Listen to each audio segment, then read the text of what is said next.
Where we turn when life falls apart has a way of revealing who or what we are truly following. So let me just ask you, when you experience the pain of this life, when you find that your heart is broken, where do you go for help?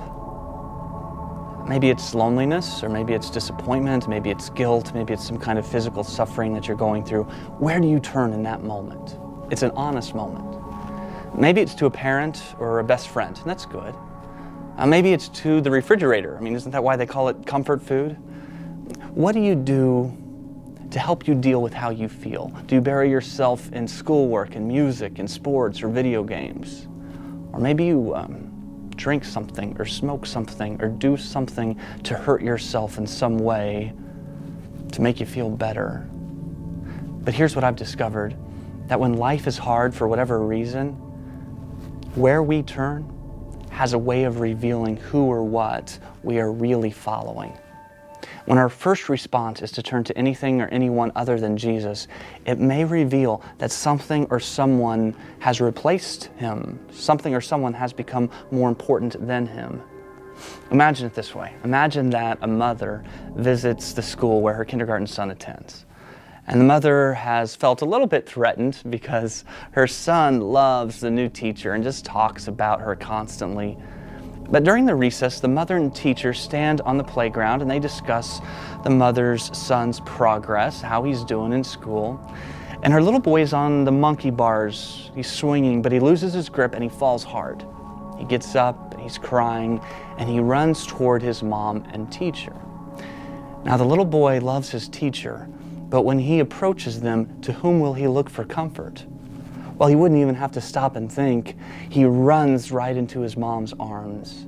And do you see what happened? The pain that he experienced created an honest moment where his true affection was revealed. So when is the last time you experienced some of the pain and suffering of this life? Could be anything. You didn't make the team.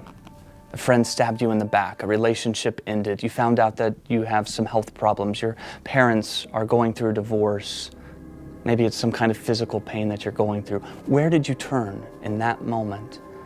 It's good to find help from family and friends, but here's what I would say. No matter what you go through in life, Jesus wants to be the first one that you run to. I had a great childhood. I really did.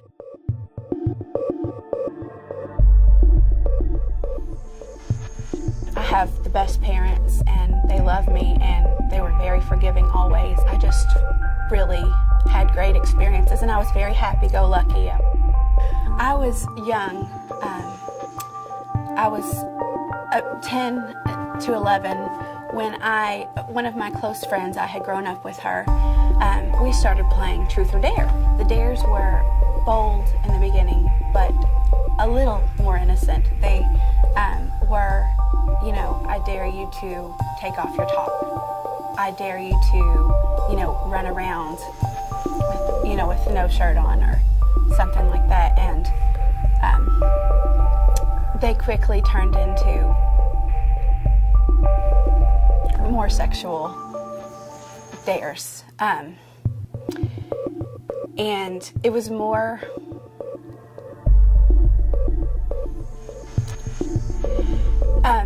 we did that for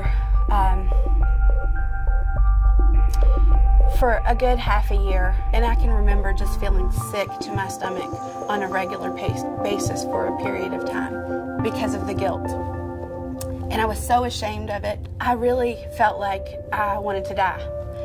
And that was scary for me, and I knew that I had to do something. So late at night one night, I told my mom, I pulled her into my room, and I just hysterically confessed everything. I was very frank with my mother. I told her, in detail what we had done, and I told her, I told her that, that she and I had been, I didn't even know the right terminology. I was very sheltered from that sort of thing. I didn't even know how to tell her what we had done. But she reassured me that kids do experimental things that, that didn't change who I was. That's the road that she took. And if ever I would bring it up or need to talk about it, she would, but we didn't talk about it much after that, hardly ever. I think it really took my innocence, doing that and feeling that way. And so after that point, I was not okay with me. I felt very insecure. I felt very ashamed. And I think that sort of led me to, or set me up for the experiences that came. I got accepted into a local performing arts school, and I always loved theater. I was good at it, and I really enjoyed it. Someone had warned my mom not to let me go to this performing arts school, and pretty much as soon as I started going to school there, I was very overwhelmed. I started to feel very, very sad, and I just started crying all the time. And I had no idea why I was crying. I was just sad, and I would just cry all the time. I was always a very talented writer, but I wrote very dark things, and that obviously was coming out of me. But I'll remember one time I had taken the prayer, the child's prayer, "Now I lay me down to sleep," and I had replaced the word, the Lord, with the demons. And I said it out loud, and I wrote it down. And I would revisit that, and I would read and reread that on a regular basis. And then I started to feel suicidal, and I started to cut myself on my stomach. I can't even tell you why I did it. I just picked up a fork that's so crazy. And I didn't ever tell my mom. I didn't even show my mom that I was sad. I would smile, and I was very happy around her.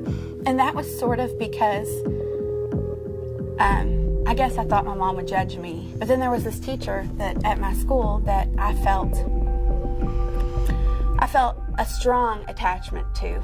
And I had actually mentioned to her that I had been cutting my stomach. And she told the school counselor that. And the counselor told my mom. And so my mom came to pick me up from school that day. And I really, she really didn't believe. Like, there is no way that we're talking about the same person. This girl she would not do this. She does not feel this way. So that night, we were outside talking about this, and I happened to raise my arm up enough that my stomach came, and there was this huge scab on my stomach from where I had just been rubbing my stomach with a fork or knife or whatever, and it was just scabs. And so she immediately pulled me into the house and prayed over me. We didn't do that sort of thing. We prayed before meals, but her praying over me, it scared me actually at the time, and I'll never forget that. She had me start seeing some counselors and a doctor, and they just told her that I was struggling with depression, and they started putting me on medication, but I got worse and worse instead of better. My behavior just from there turned into, at school, I would just, have, I guess you would call it a nervous breakdown on pretty much a daily basis. I would just start hysterically crying, or I would leave class and just pace back and forth. And I went to different doctors who told my mom that I was disturbed, and too disturbed. They didn't know if they could do something for me, and she should put me in hospital, and just really didn't know what to do with me. And so I started telling elaborate tales about my mom, and I started lying, and it's hard to tell what coming out of my mouth at that time in my life was true and what was. I don't even know if I could have told you. I think I said so much that I started to believe the things that I was saying. I talked about just how crazy my mom was. For one thing, I said she was abusive, and she was not abusive. When I started lying, I just got worse. My mind was just very disturbed. I was into my sophomore year, and I went to a performing arts school where most behaviors are acceptable and encouraged almost. And I had thought before that I had unusual attractions to girls, and I thought that maybe I was gay. And my sophomore year became very attracted to a girl that I was friends with, and I almost impulsively came out, and I guess my feelings towards her solidified that. So without a lot of thought, I decided that I was a lesbian, and I came out and I told all my friends, and I started having a relationship with this girl. And I was attracted to girls, and I did date different girls throughout high school. And but my mom at this point felt strongly that that it was just darkness, that was what was going on with me. And so she put an end to all the privacy in my life. She would go into my room and read my letters. She would listen in on phone calls. She would do whatever it took to find out what was going on with me, because clearly I wasn't telling her. And it was by listening to a phone conversation in which I said, so we're going to go to this party tonight, and I'm going to pretend like such and such is my boyfriend so that my mom will let me go. She was very surprised. She wouldn't have ever thought that I was gay, that I would be dating a girl. She wouldn't have ever thought that. And that was sort of the final straw. My mom said, this is war, and you will not have my daughter. That's not going to happen. She was going to do whatever it took to make sure that I did not go down this path. One of her friends recommended I start seeing a woman who had started a ministry for abused women and who was abused herself for most of her life. At that time in my life, I had never known anyone like her. She was much more concerned with Jesus than she was anybody else. She was in love with Jesus. At first, I fed her the same old lines about there's no Jesus, there's no God, and she really told me, you know, you're not even going to speak that to me. You know, she really just said, don't even go there. She listened to me and she helped me, but she was very frank. She made it clear to me that you know, things could be different, and just really invested in me. I really listened to her, and I could really see in her life and in her story, she did not change herself. I mean, Christ changed her life. I guess I just still didn't believe that I could be better at all. Like, I still didn't believe that I would be better. I just thought I was screwed up. I just thought it was all about me.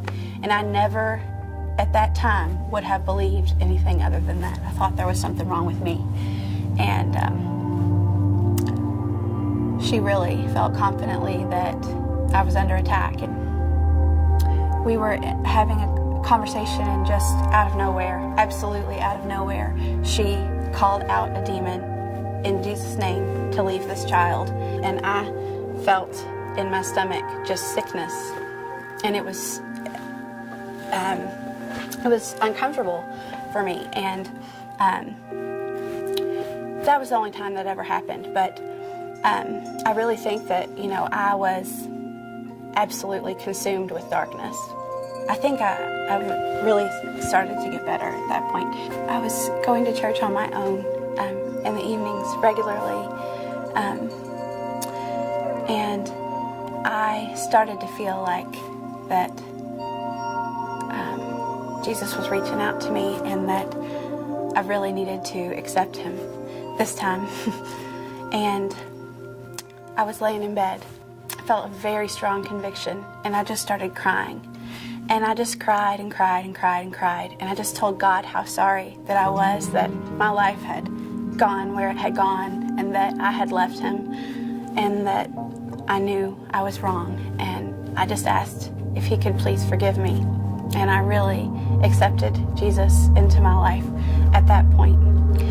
And at first still tried to do things on my own terms.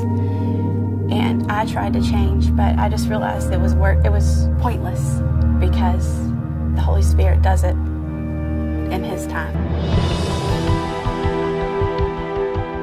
But my life has never been the same since. I am a completely new person. And the only reason for that is because of Jesus Christ. He's my Redeemer. There's nothing you can say or do that Jesus can't redeem.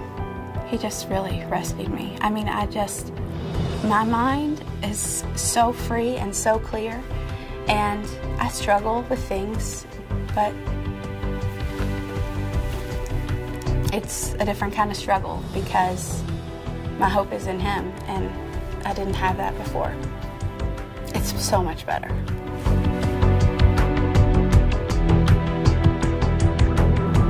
You'll feel like there's no way out, and you'll feel like this is going to be you for the rest of your life.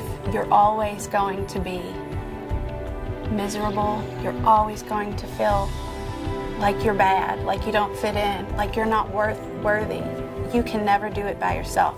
You can never fight in your own flesh. It can't happen.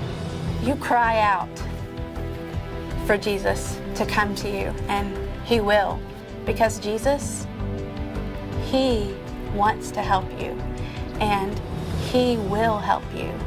And no one else's opinion matters. How you look, how you feel, like hurting yourself, especially if you feel like hurting yourself, you tell Jesus and you tell someone, and you don't be ashamed or afraid of how it sounds, of if you're crazy. You just don't try to do it on your own.